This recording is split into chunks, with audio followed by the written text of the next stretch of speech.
madaamii godhe isiniif waraaba jechaadha. Viidiyoo kana dhumatti dhaggeeffadha namoota keessumaa madaamota sodaattan jechaadha nyaata keessan irratti. Nagaan waaqayyo lafa jirtan isiniif haa baay'atu. Akkam jirtu nagaa keessanii hordoftoonni chaanaal kenna jaalala nagaadha miti. Nagaadha isiniin jedha ammallee nagaan keessan itti fufu. Har'a viidiyoo gabaabaa kan barumsa isiniif ta'uu danda'u tokko isiniif waraabuudhaaf hin jira. Hundumti keessaniyyuu dhaggeeffadhaadha. Viidiyoo kunimmoo laayik sheer godhaa isiniin jira. Akkasuma immoo warri maatii taatan hin jiraanne sabskiraayib gochuudhaan gara maatii keenyatti dabalamaa. Bakka nagaan dhuftanii muktillee baala qabaa ani isin malee maaliin qabaa na jajjabeeffadhaa isiniin jira obboloota koo. Waan nama bashannansiisu waan barbaadan waan fedhii keessan ta'e koomentii yaadanaaf kaadhaan immoo irratti koppiidha isiniin jedha obboloota koo. Kanaaf na jajjabeessuun keessan hamileen keessanii moraayilii isaa yookiin immoo hamilee natti taasiniin jedha na jajjabeessaa isiniin jedha. Viidiyoo isa dhufutti wajjinitti dabarraa mi'a dhiqaa viidiyoo waraaba garuu ishii mi'a dhiqaatiin jira gina waan ta'eef iyyuu laalakina. Mudannoo yeroo jalqaba biyya kana dhufuutii fi waan amma daamii godhe dhiyeenyatti isinitti hima jechaadha. Yeroo hundumayyuu yeroo shaayii danfifadhee hojii kootitti ba'ee natti tola jechaadha. Nan dadhaba namni immoo nama ta'ee isayyuu hojii biyya kanaa ulfaataa kana soofaatti harkisuu as harkisuu otuma nyaataniyyuu baay'ee dadhabsiisaadha isiniin jedha. Sana booddee guyyaa tokko bakka ta'e hojii deemuudhaaf hin ka'e shaayii irra kaawwadhee jechaadha. Qursii nyaadhee deema jedheeni ishiin baay'ee tokko jarjartee jirti sababa ta'eefi dhufteeti gaazii jala dhaabsite jechaadha. Shaayii koo jala ishiin jala dhaabsinaan maalan godhe beektu waan ta'e immoo amala koo keessatti xiqqeeffannaa waan ta'e hin qaba. Waan tokkichitti galchadhe taananii namni amalayyoo natti deeme garuu bakka lafa kana ol fuudhi baadhoo jedhanii hin danda'ama taanan nan baadha jechaadha. Garuu xiqqeeffannaadhaan natti dhufan taananii lubbuun nuti iyyaa nama marartu jechaadha ittaan deema. Sana booddee maal gootee dhuftee toshiin shaayii koo jala dhaabsinaananii shaayii ishee achumatti dhiisanii nyaata koo qursii koo fudhadheetanii dhaqeetu firiijii banee firiijii keessaa jechaadha miriindatu jira. Miriindaa koo buufadheeni. Atuma ishiin narra dhaabattuu jechaadha qassiree. Qursii koo nyaadheen lallaafaa koo buufadheen qassiree jechaadha. Odoo ishii ilaali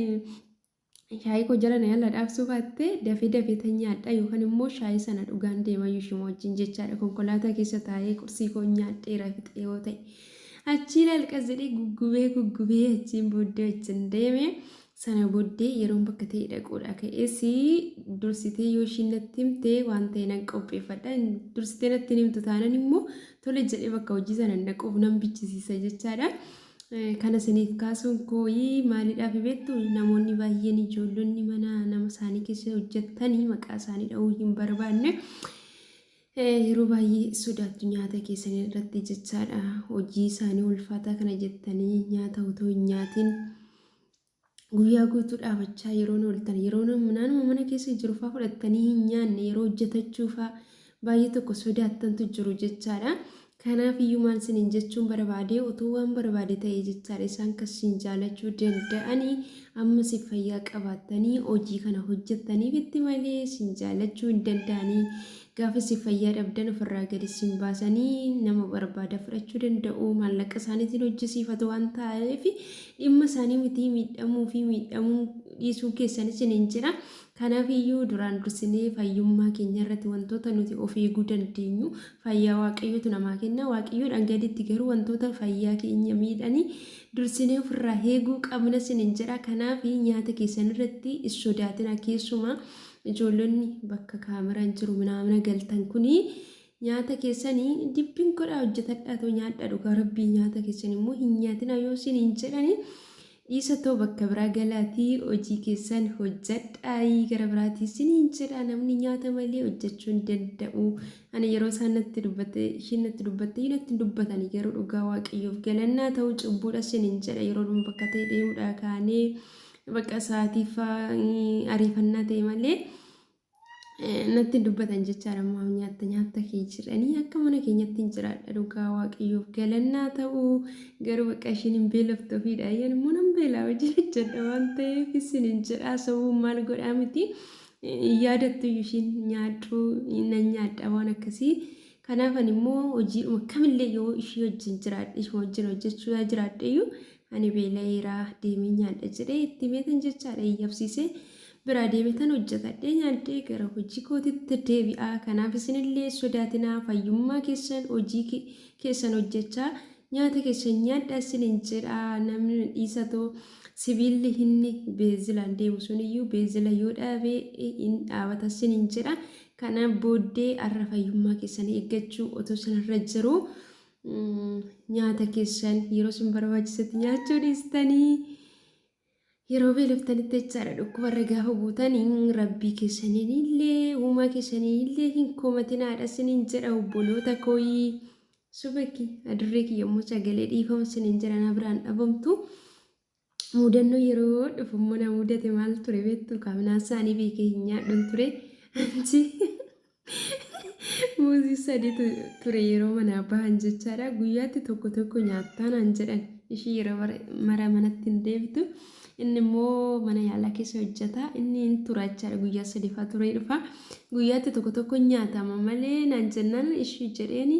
nyaata biraa immoo nyaadhu qixa tokkocha nyaadha yeroo dhufu malee nyaata isaanii hin beeku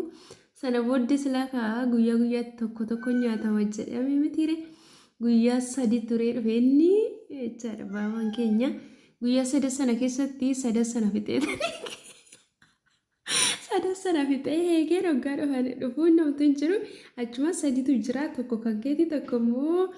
kan ishiitii naan jedhe kan mangistiitii akka ishiitii tokko keetii nu sadaniif tokkodha maal fixxe muluu sanaan jedhe namummaa isaa hin dheekama beektanii yaadumachaa hin dheekama booddee immoo hin dagata achuma hin dheekame ani xiqqoo haaraadha waan ta'eef achuma nam binin jedhe jechaadha binin jennaanii ishiin immoo narraa dhoowwitee dhiisii jetteeni erga sana amma kaachaan biyyi kiyyaa manni kiyya waan ta'eef wantoota yeroo sana daddarban yeroo yaadadde baay'ee takka kolfasiniin jedha obboloota koo waan akkasiitii sammuu keessan hin dhiphisinaa yeroo hojii keessan hojjettanii firii taatu taphachaa jechaadha bakka uumaa keessanitti gammadaa isa fayyaa isiniif kenni hojiidhuma kanayyuu namoota baay'eetu hojjechuudhaaf otoo fedhii qabanii dhabanii rakkatu waan ta'eef ati immoo bakka kana hojii kanayyuu hojjettee bakka nama of danda'ee ofii keeyyuu danda'uu dhaabattee ofii keetiif yoo ta'u baatte namoota biraatiif akka taatuyyuu waaqayyo si gargaaree namoonni baay'een karaarra taa'anii harka namaa eeggatu isiniin jedha obboloota koo namni fayyaa qabu immoo bakka kamiyyuu hin ga'a sammuu keessan hin dhiphisinaa wanta isin barbaachisuus bakka uuma keessa fuulduratti raawwadhaadha waaqayyo immoo yeroo isaatti waan gaarii isiniif kennaa hojjettanii kan isin milkaa'uu didee hundumti keessaniyyuu jabaadhaa obsa godhadhaa namni obsa godhatu qabu immoo bakka yaade kamiyyuu hin ga'a isiniin jedha obboloota koo obboloonni baay'een biyya namaa keessatti akka dadhabdan nan beekaa namoonni baay'een biyya namaa kana keessatti illee karaa adda addaatiin akka miidhamtanii karaa adda addaatiin keessi keessan madaa godaannisa haqa qabu beekamaadha namni biyya namaa keessa jiraatee mudaa yookaas immoo miidhama tokko keessa isaatii kan hin qabne hin jiru garuu dandeettii ittiin waa dandamachuu dandeettii ittiin waan tokko keessa darbuu dandeettii ittiin abdiitu wal darba jechaadha maaliif har'a ta'uu baate inni kaleessa hojjetanis boritti immoo bakka hojjedhee hojjechuu hin danda'a waaqayyo uumaan kun wajjin jira inni kaleessa na gargaare jenneen akkasitti yaadni ilaalchi keenya gargar nu baasa malee hundumti keenya iyyuu miidhamoodha isiniin jedha yeroo takka hojjetanii akka yaada ofii sanatti milkaa'uun hin danda'amu namoonni baay'een immoo hamma xiqqoo hamma muraasa iyyuu hojjetanii kan milkaa'an hin jiru kanaaf obboloota koo isa dhabnetti otoo hin taane isa gara fuulduraatti wanta hojjennutti amma waaqayyo nu gargaaree karoora baafannee ilaalcha haaraadhaanii sammuu keenya haareffannee wanta kaleessa badee odoo hin taane isa gara dhufuurratti waan gaarii akka nuuf ta'u akkasitti itti amannee to'ii hojii keenyatti fufuu qabna isiniin jedha wanta dhabdan tokkoon jireenya keessan keessatti sammuu keessaniin burjaajessinaa ofiin aarsinaa gaafa isin abdii dhabdanii gaafa isin jettanii calliftanii haartanii hojii dhumallee hojjechaa jirta sanitti gammadoo hin taatanii bakka maatii wajjin jiraatta wajjin illee walii galuu hin dandeessanii. Kanaafiyyuu yeroo hundumayyuu fuula keessan ifaadhaan bakka dadhabdaniyyuu waaqayyoo isa hojii kana isiniif kennee akka hojjettan godhe sana isatti gammadaatii deddeebi'aadhaa of hin cinqinaa wantoota sammuu keessan dhiphisu hin dhaggeeffatinaa wantoota sammuu keessanii dhiphisuu hin ilaalinaadhaa